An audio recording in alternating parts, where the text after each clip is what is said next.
Hello बच्चों, सब लोग आपके समझ में होंगे। आज मैं लेके आया हूँ जेसीईआरटी क्लास 6 का हिस्ट्री का चैप्टर 11 संस्कृति एवं विज्ञान का सभी प्रश्न उत्तर। इससे पहले मैंने हिस्ट्री का 1 से लेकर 10 चैप्टर तक का वीडियो ऑलरेडी डाल रखा है। साथ में हर एक सब्जेक्ट का चैप्टर वाइज वीडियो का प्लेलिस्ट बना हुआ है। नहीं दिखे तो एक बार जाकर उसे जरूर चेकआउट करें। लिंक आपको आई बटन और डिस्क्रिप्शन दोनों में मिल जाएगा। और आपको क्या करना है, तो जहाँ कहीं भी आपने ग्रुप बना रखा है, हर ग्रुप में इसे शेयर कर दे ताकि आपकी तरह आपके फ्रेंड्स को भी इसका फायदा मिलता रहे। तो चलिए शुरू करते हैं चैप्टर नंबर 11, जो पहला शुरू होता है नंबर 1 से, जहाँ पर मैं रिक्त स्थानों की पूर्ति के लिए लिखा हुआ है। पहला क नंबर है, स्तूप का शाब्दिक अर्थ होता है डैश। तो स्तूप का जो शाब्दिक अर्थ होगा वो हो जाएगा टीला।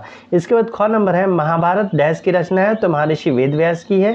इसके बाद आपसे ग नंबर में पूछा जा रहा है, थोड़ा बड़ा कर लेते हैं, लोह स्तंभ डैश में स्थित है, तो ये दिल्ली में स्थित है।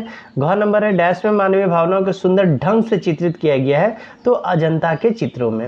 इसके बाद 2 नंबर में मिलान करना है। पहला हो जाएगा आर्यभट्ट, तो आर्यभट्ट का कृति है आर्यभट्टियम। स्तूप क्या है, तो ये एक तरह का टीला है। मेघदूत क्या हो जाएगा, तो ये कालिदास की रचना हो जाएगी। और रामायण किन की रचना हो जाएगी, तो वाल्मीकि की। ठीक, इसके बाद हम लोग आते हैं 3 नंबर, जहाँ से निम्नलिखित प्रश्नों के उत्तर देना है। क नंबर में पूछा गया, पुराणों से हमें क्या जानकारी मिलती है, तो उत्तर हो जाएगा, पुराणों में हमें नंदवंश, मौर्य, कुषाण, सातवाहन, देश वंश के और शुंग वंश के बारे में कई जानकारियां मिलती हैं। इसके बाद ख नंबर है, लोह स्तंभ की 2 विशेषताएं बताइए। तो इसको विशेषता जानने के लिए थोड़ा सा ऊपर कर लेते हैं। अब देखिए, अब आपको क्लियर दिखेगा। तो पहला विशेषता हो जाएगा, लोह स्तंभ भारतीय शिल्पकारों की कुशलता का अद्भुत उदाहरण है। इसका निर्माण 1500 साल पहले हुआ था। इसका स्तंभ में आज तक जंग नहीं लगा है। दूसरा, लोह स्तंभ का लगभग 7.2 मीटर ऊंचा है तथा 3 टन भारी है, यानी 3 टन इसमें लोहे का प्रयोग किया गया है। ग नंबर में पूछा गया है, स्तूप का शाब्दिक अर्थ क्या होता है, पाए जाने वाले स्तूपों में समानता को उल्लेख कीजिए। तो उत्तर हो जाएगा, स्तूप का पहले हम लोग शाब्दिक अर्थ देख लेते हैं।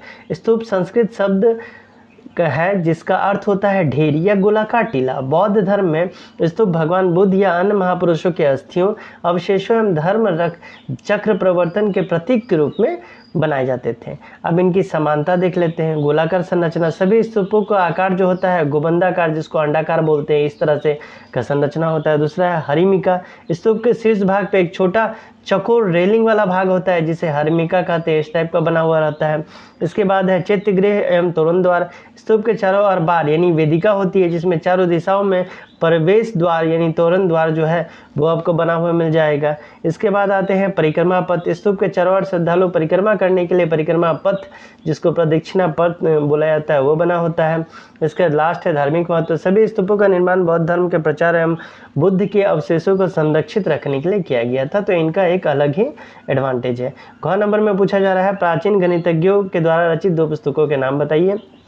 उत्तर हो जाएगा, प्राचीन गणितज्ञ द्वारा रचित 2 पुस्तकों के नाम, पहला है आर्यभट्टियम, आर्यभट्ट द्वारा रचित, जिसमें अंकगणित, ज्यामिति, त्रिकोणमिति का विवरण है।